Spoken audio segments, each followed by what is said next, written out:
Okay, so today we have this LEKATO Tank-G Multi-Effects processor for guitar. So this is a pretty small all-in-one device. It'll model amps, it'll do modulation effects, delays, reverbs. You can load impulse responses onto it. It's really a powerful small device for only about $80. So I'm anxious to try it out and hear how it sounds. But first, let's open up the box and see what's inside. So you can see it looks like they use the same box for the electric guitar version and the bass version. So hopefully this is the guitar version. Let's open it up. So we've got an instruction manual, a lot of small print. We'll look through that. We've got a USB cable. That's interesting. I'm not quite sure what that is. We've got 3 lines here. We'll have to figure out what that is. And then we have the device. Take it out here.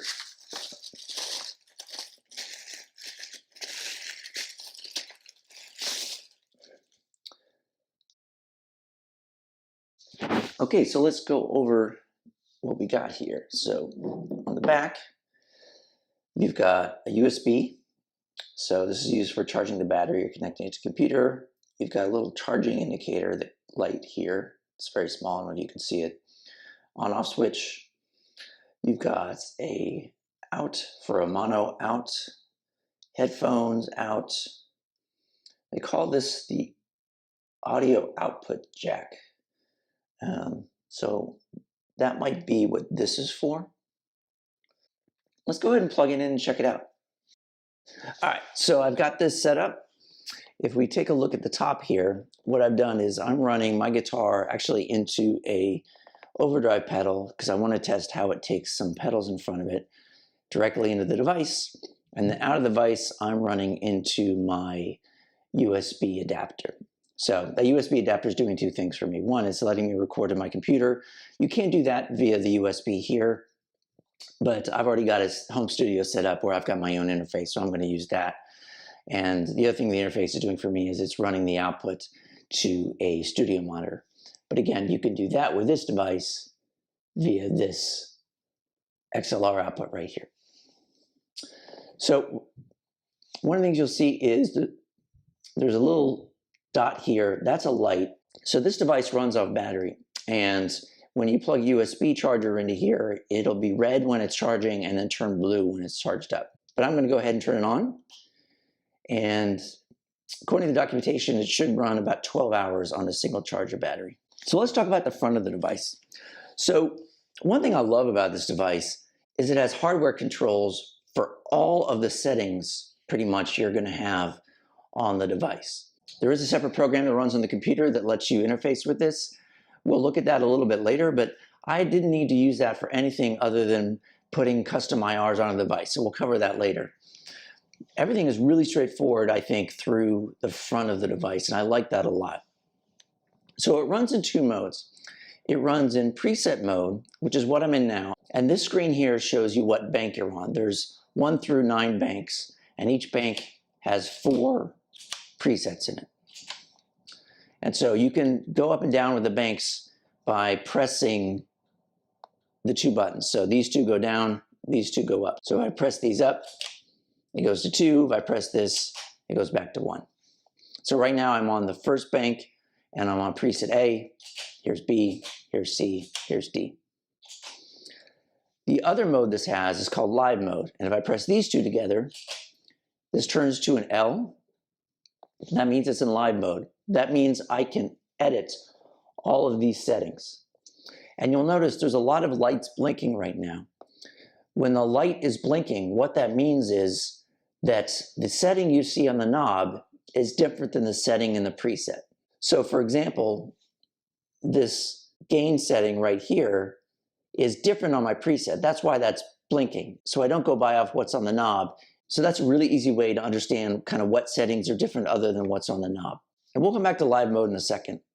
So if I press these 2 back, I go back into preset mode. Again, I'm back. I can switch between my presets. So let's hear a couple presets that I put together and we'll check them out. So this first preset I built is using the Fender Twin Reverb amp. And it's just a nice, pure, clean sound. And you can see by what lights are on, I'm using reverb and delay because these lights are on. The blue is the delay, the purple is the reverb. I do not have modulation on. So let's say I wanted to add a chorus to this sound. I would put it into live mode, and I would choose the modulation settings I want. We'll go through that in a second. But all I would do is press this C button where it says mod, so modulation. That turns it on. And then those lights turn green because modulation is on.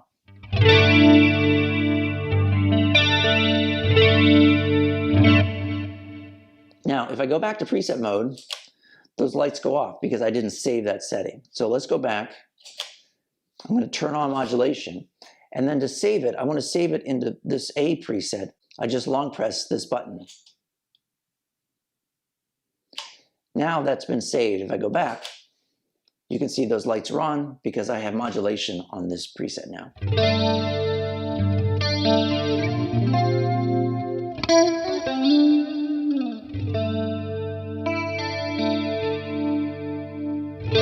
Kind of a nice 80s tone there.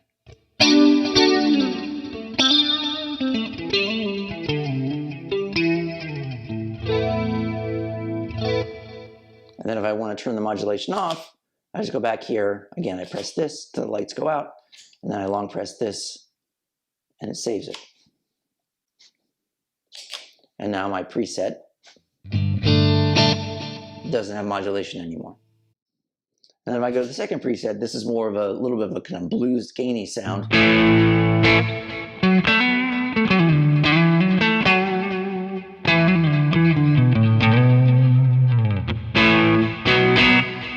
And this is the Bogner Shiva amp.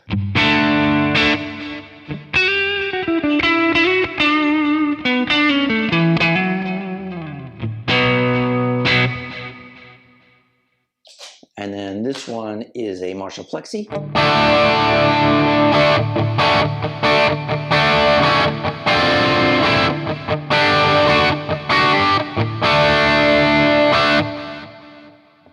And then this one is a Marshall JCM 800.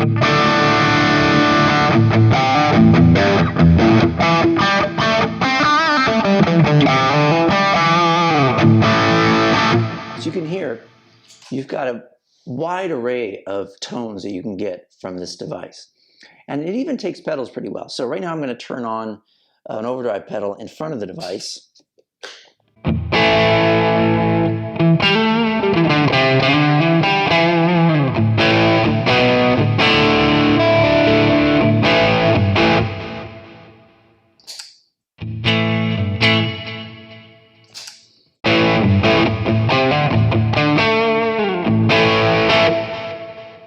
So it takes pedals pretty well. You can even use them as kind of a boost on top of one of the gainier sounds. So if I put the pedal in front of the Plexi,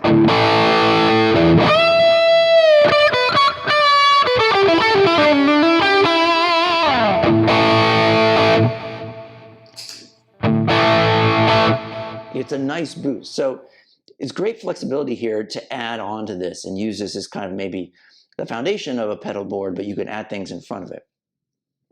So let's talk about the signal routing here. So if we look at the features, they run from right to left. So the first thing we have is a noise gate, and then we get into our amp. You pick your type of amp, you pick its gain level, you have an EQ, bass, middle, and treble, and then you have an overall volume. And then from the amp, it goes into modulation, it goes into your delay, it goes into your reverb, it goes through your IR, and you have 8 different IR slots, or you can turn the IR off altogether if you wanted to run this through an actual cabinet, and then you have a master volume. So your signal chain always runs in that order. And like I said, with all the hardware knobs and the lights, it's very easy to see on each preset what's on and what's off.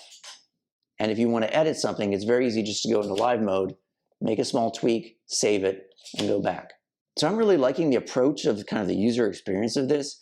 You know, a lot of these types of devices want to have a lot of it into like an LED screen and just maybe 1 or 2 knobs, and you're trying to go through menus and stuff. This is very straightforward. It's all working more like a typical guitar pedal would, so it's kind of simple to use. But let's build out a preset from scratch. So let's go ahead and go up to bank 2, and we're going to be on A. And I'm going to put this in a live mode, and I'm going to turn off the modulation, and we're going to build a preset from scratch. So the first thing we want to do is decide whether or not we want the noise gate on. So right now it's off. If I turn it on, you'll see the light will come on as I turn the knob up. If I turn it all the way back down, the light goes off because the noise gate is off. We'll leave it off for now until we feel like we need it. And then I choose my type of amp. And there's 9 different types of amps, running from a Vox AC30 or a Fender 65 through several Marshall variants, an EVH 5150, an Engel Powerball, and all the way to a Mesa Boogie dual rectifier. So you've got a lot of different gain levels you can go through here. Let's check them out. So we'll start with the AC30. So that's furthest to the left, and we're just going to set everything at 12 o'clock. And then we do need to pick a cab, so I'm just going to turn on this cab here, and it sounds like this. So that's a little quiet. Let's go ahead and turn the volume up a little bit.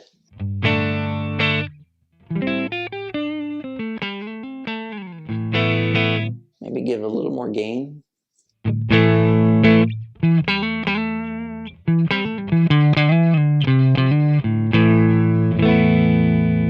little more sparkle on the top end, maybe.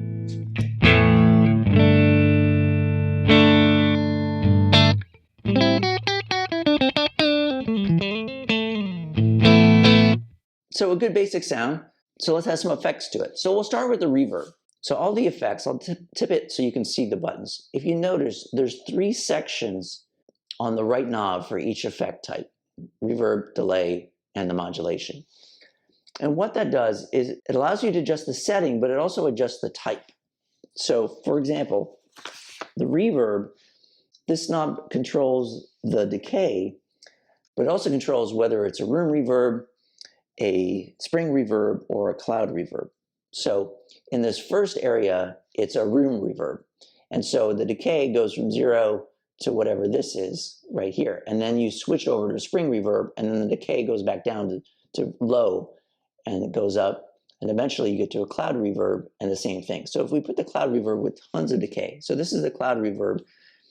Now, if you notice, there's no reverb yet because I haven't turned it on. Now the lights are on. Let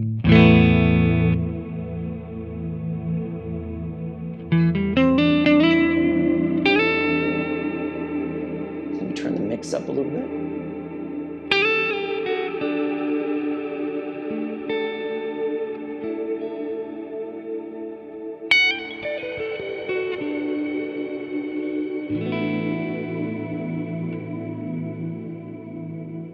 So that's the cloud reverb.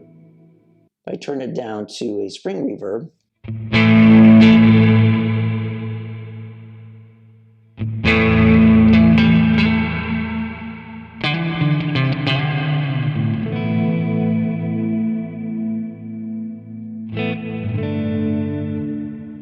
and then the room reverb.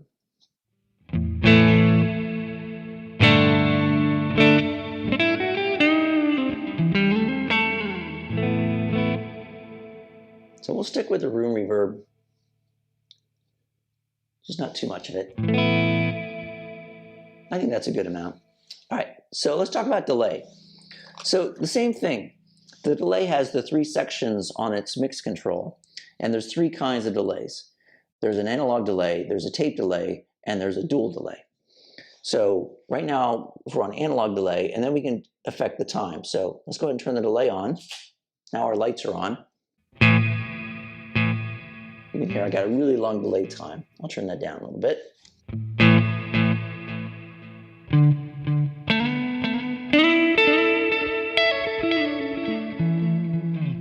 Maybe we'll turn the reverb off so we can hear delay a little better. So that's a analog delay.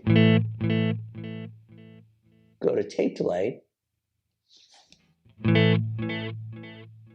You can hear the difference is the tape delay is going to give you a little bit of a imperfect copy each time. And that's kind of one of the nice warm things about how a tape delay sounds. And so that's what that's mimicking.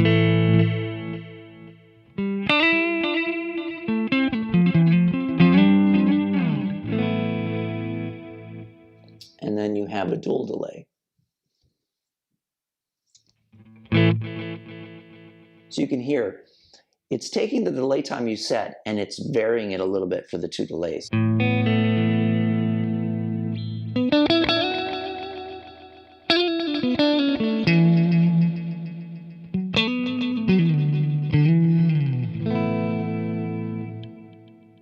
So let's stick with the analog delay. We'll turn the reverb back on.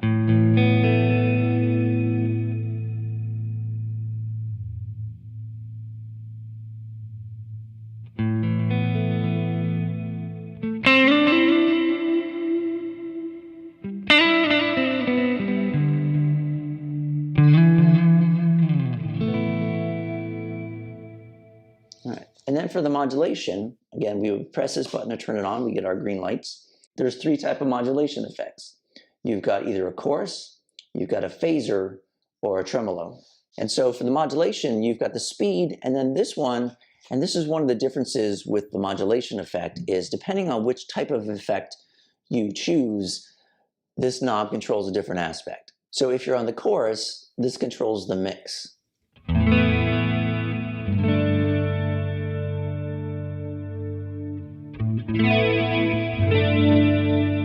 So you'll notice with the chorus you have speed and mix, so you're not going to have a depth. You just get kind of a standard depth to use. For the phaser, this affects the depth.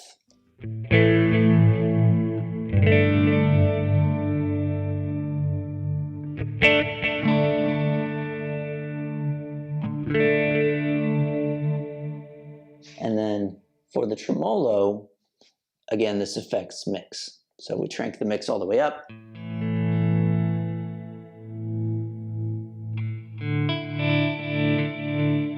So, like the chorus, you have control of the speed and the mix, but not the depth. So let's go ahead and leave this on a chorus. And we'll leave the speed down a little bit lower.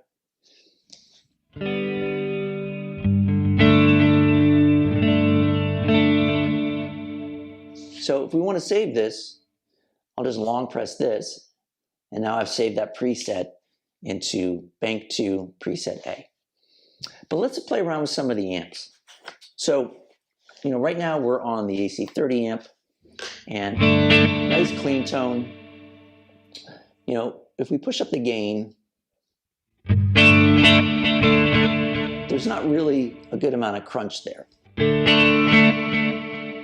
And so that's one of the things I've noticed on the clean amps on this device is you're not going to push them into overdrive very much.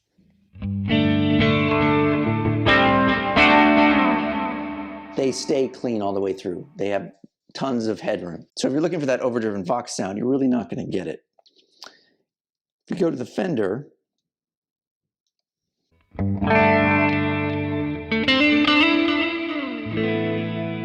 let's go ahead and turn some of this off so we can hear the amp.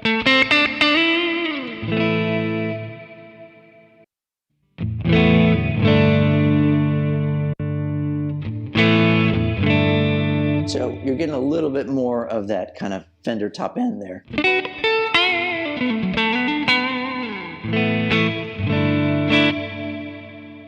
And then you've got the Bogner Shiva, which is getting a little more drive. Remember, I've got the drive all the way up. Let's turn that down to halfway and turn up the volume. So I think this is really nice kind of low gain amp.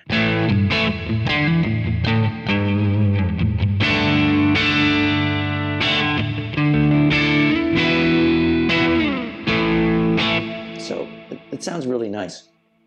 You've got a Marshall GCM 45.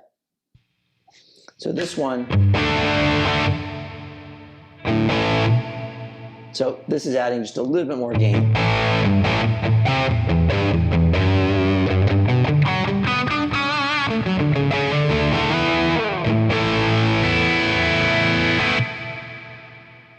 You can go to a Marshall Plexi.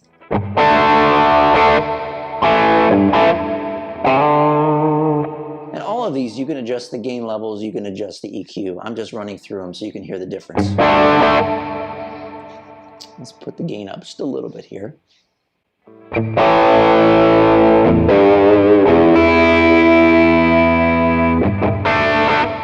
remember, you can also change the IR for all of these. So if I go to Marshall IR,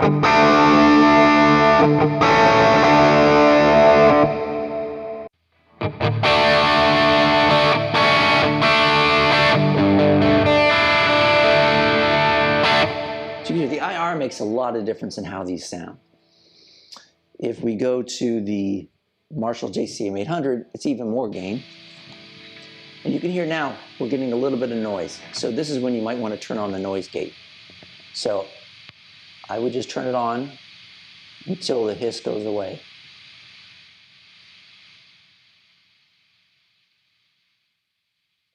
Now it's gone. So if I play,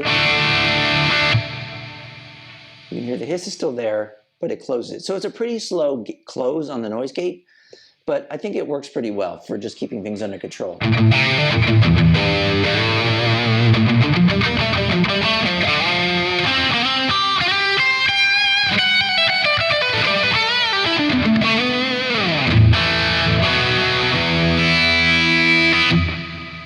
We go to the next amp. This is a EVH 5150.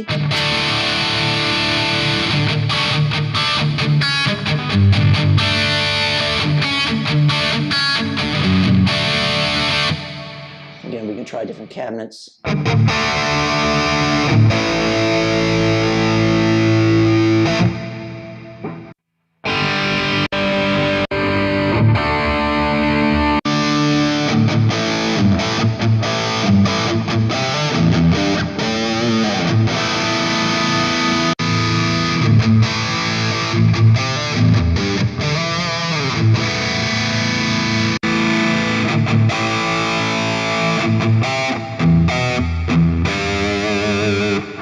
If you turn the IR off, here, that's very kind of trebly and unpleasant. So the IR is a key part of the tone, and you would only turn the IR off if you're running this into kind of its own amp with a cabinet. So if you're using a regular guitar cabinet kind of as a monitor for this, you would not want to run an IR. But overall, you're going to keep an IR on. And then we've got an Engel Powerball amp.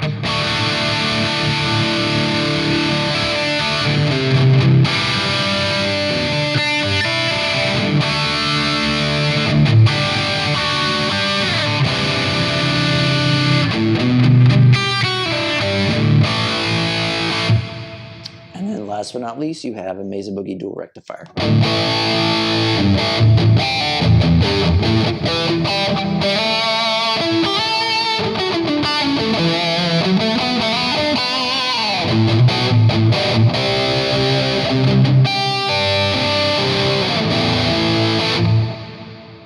So all these are pretty good sounding amps. It's really just kind of what you're going for.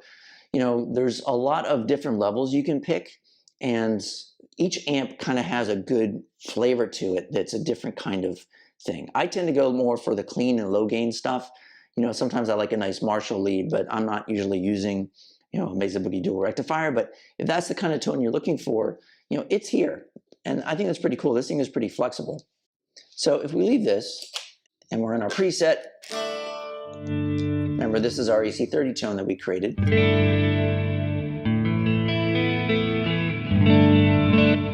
the other thing I'll say is, if you tap the preset button that's selected, it turns everything off, and then it's really just running the signal through. So if you were using this in front of an amp, you could disable it and use what the amp is doing on its own. The other thing I'll say is this has a built-in tuner. So we talked about putting in the live mode, you press these two together. If you press those two and hold it, you go into tune mode. And then what it does is it uses the lights. You can see I'm a little bit sharp. So I hit an E, it's a little bit sharp. And the lights tell me where it is. And then if I hit another note, it's going to tell me where that one is. And then I just press it again and I go back. Okay, so let's switch over to the desktop application.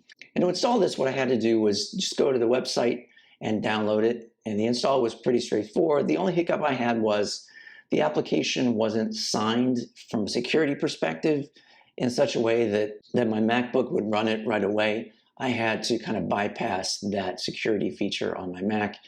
But once I did that, it runs really well. You can see right now I have it up and running. As soon as I connect my device via USB right now, it recognizes the device pretty much right away. And then I go ahead and I click on it and it brings up this. And this allows me to edit all my presets and load IRs and things like that. So right now, you can see I'm on preset 1A. I can switch presets here.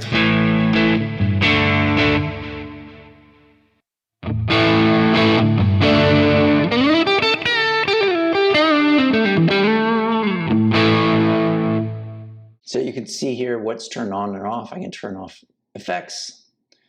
I can adjust the amp. Right now I'm on amp top 5, that's the plexi. If I wanted to go up to 7, which is the 5150, I can do that. I can switch presets. Here's my clean one. So I have full control of my presets from here. And that's nice, but you know, the device is so easy to use that I don't really use this application for managing the presets. What I do use this application for is managing the impulse responses. So this device does come with, I believe, 8 different impulse responses included, but you can also add custom impulse responses to this. So let's say I'm on my Marshall Plexi tone.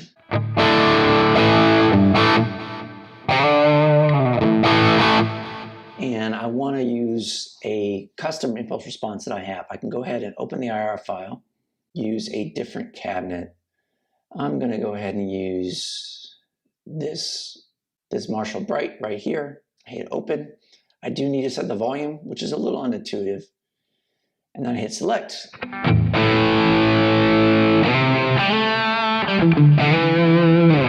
You can see I've now got a new IR in here. Let's say I want to use a different one. I'll just use this 1x12. And I hit select.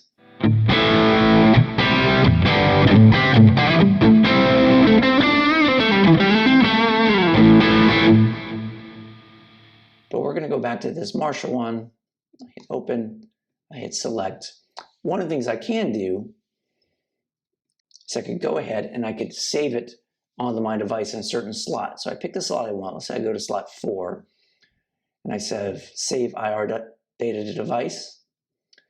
And then, so right now, if I go over and I change this to 4, that IR is now there.